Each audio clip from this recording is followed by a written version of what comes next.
সুপ্রভাত সবাইকে। কেমন আছো সবাই? আশা করি সবাই খুব ভালো আছো, সুস্থ আছো। আমিও ভালো আছি।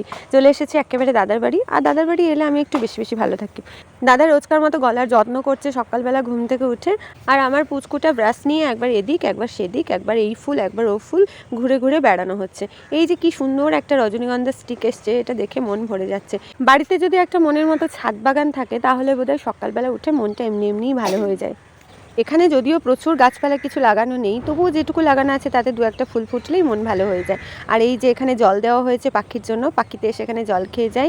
সকালবেলা যদি সূর্যের আলো না থাকে, বিশেষ করে শীতকালে, তাহলে শরীর মন দুই খারাপ করতে শুরু করে।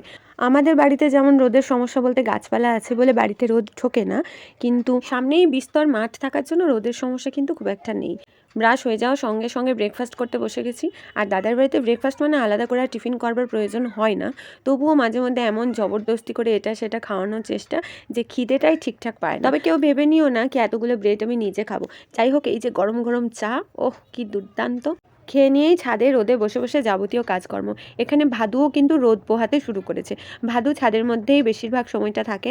ওর কিছু একটা হয়েছে মুখে, কারণ না খুব অস্বস্তি করছে। সকালবেলা লাঞ্চের জন্য একটা স্পেশাল জিনিস কেনা হয়েছে, যেটা হচ্ছে মাশরুম। মাশরুমটা কিন্তু অনেকেই ভালোবাসে, অনেকেই আবার দেখলে গাগুলোই। তো এই মাশরুমটা আমাদের তো খেতে ব্যাপক লাগে, শুধু মাশরুম দিয়েই মনে হয় যেন ভাত খাওয়া হয়ে যায়। তো সেই মাশরুম রান্নার প্রিপারেশন চলছে।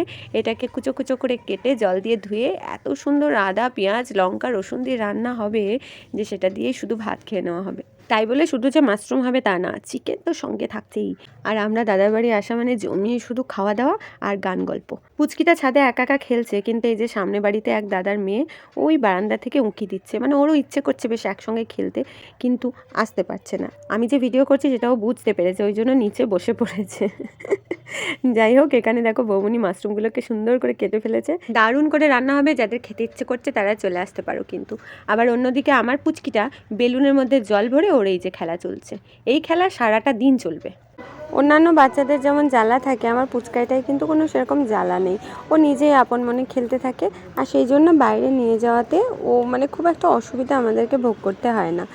আর আমরা আদা রসুন ছাড়ানোর ফাঁকে ভাদু চলে এসছে এখানে। ভাদু শরীরটা খুব একটা সুস্থ নয়, সেটা প্রথমেই বলছিলাম। তবুও বৌমনি ওকে এক পিস মাছ ছিল সেটা ছাড়িয়ে ছাড়িয়ে একটুখানি ছাদে দিল খাওয়ার জন্য। ওটা দেখলাম একটু একটু করে কিন্তু পুরো মাছটাই খেয়ে ফেললো প্রায়। রান্নার পুরোপুরি জোগাড় করে নেওয়া মানেই কিন্তু অর্ধেক রান্না হয়ে যাওয়া। আর রান্নার জোগাড় হয়ে গেলে কিন্তু রান্না করতেও বেশ ভালো লাগে। এক জায়গায় দাঁড়িয়ে দাঁড়িয়ে হোক বসে বসে, আমার আবার একটু বসে বসে রান্না করতেই বেশি ভালো লাগে। আমার দাদা আবার রান্না করতে কিন্তু খুব ভালোবাসে, এবং শুধু ভালোবাসে তাই না, জমিয়ে রান্নাটা ব্যাপক করে। এবং খেয়ে তোমাকে আঙুল চেটে বলতেই হবে যে হ্যাঁ, দুর্দান্ত হয়েছে, মানে নেশা বলা যায় এটা দাদার। আর দাদা রান্না করতে খুব ভালোবাসে। তো রান্না করতে করতে মাংস যেহেতু কষা হচ্ছে, আমাকে দেখো কষা তুলে দিল যে টেস্ট করে দেখ কেমন হয়েছে। আর মাংস রান্না করতে করতে যদি কষা না খাওয়া হয় তাহলে মনে হয় যেন মাংসই খেলাম না। আর এখানে আমি, আমার পুচকাইটা এবং আমার বাবু তিনজন মিলে কিন্তু একদম জমিয়ে মাংস কষা খেলাম, দারুণ লাগলো। বৌমনি মাংস কষার সময় খেতে চায় না, কারণ বলে আমি ভাত খাওয়ার সময় খেতে পারবো না, ওই জন্য জবরদস্তি ওকে এক পিস দেওয়া হয়েছিল, কিন্তু খেলো না খুব একটা। বরমশাই রান্না করছে, চিকেনটা যা বানিয়েছে না, দারুণ দারুণ, জবাব নেই। ভালো বসিয়ে বসিয়ে খেতে হবে।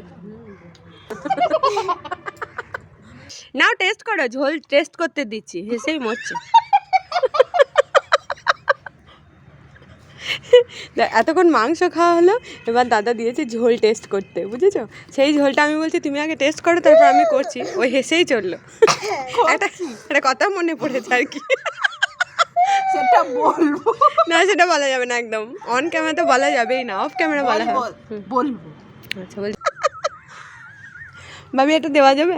হ্যাঁ ভাবি, না ভাবি ভাবছি না। রান্না হলো, আড্ডা হলো, হাসাহাসি হলো, এবার আমরা ভাত খেতে বসে পড়েছি সবাই মিলে। তো চলো আজকের মতো ভিডিওটা এখানেই শেষ করলাম, আবার আসবো অন্য কোনো ভিডিও নিয়ে। ততক্ষণ সবাই খুব ভালো থেকো, সুস্থ থেকো, আর সবাইকে ভালো রেখো।